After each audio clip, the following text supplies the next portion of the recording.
as I have said, to protect our vital interests and see whether it's possible for us to reach an agreement in this matter which will not necessitate a war.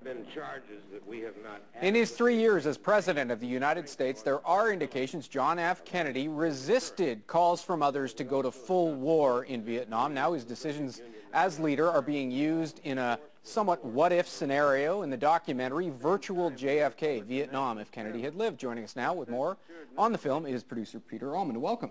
Thanks. This is an interesting exercise. Is it too simple to say Vietnam would have been less of a nightmare for the United States if he had lived?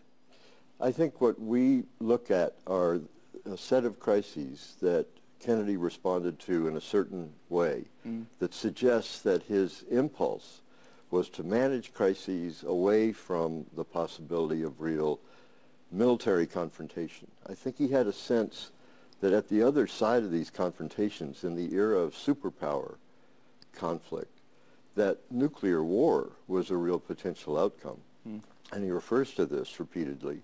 And for that reason, he seemed to look for ways to sort of stay tough in appearance and statements, but to sort of hold back from actual military invasion. Tell me about the style or the format or the method here, because it's quite unique. Well, the idea of virtual history is sort of asking what might have happened if things had turned out differently. So in this instance, if Kennedy had lived, how might he have handled specifically the Vietnam crisis? Now, we don't even answer that question. Because we don't really know, right? We don't know. All we know is what happened after his death between end 63 and 68, when Johnson decides to step down from his candidacy for re-election, that we've gone from 15,000 advisors that Kennedy's talking about bringing home to 500,000 American troops on the ground, the biggest air war in world history, and perhaps up to 2 million Vietnamese casualties.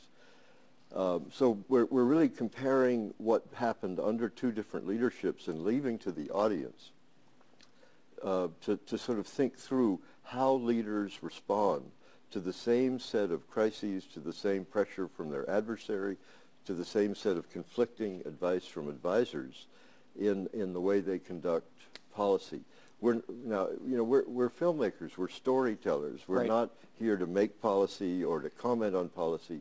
This is a very entertaining, gripping, dramatic film. Young Koji Masutani, our director, had a kind of vision of what issues his generation needed to think about when they thought about leadership in office. They'd had George Bush really as their one example. I wanted to ask you quickly about that. What does it say about the potency, the power of this office and the people who inhabit it? The burden is enormous and the responsibilities are huge. When you think of the human cost and the cost to national treasure, especially in our present era where we have economic downturn, these issues have to be considered with such care by the leadership that we look to imagination, restraint, judgment, and brilliant management. That's what comes through in this story. Peter Almond, I really appreciate your time. Thank you. Thanks, Sounds like a fascinating story.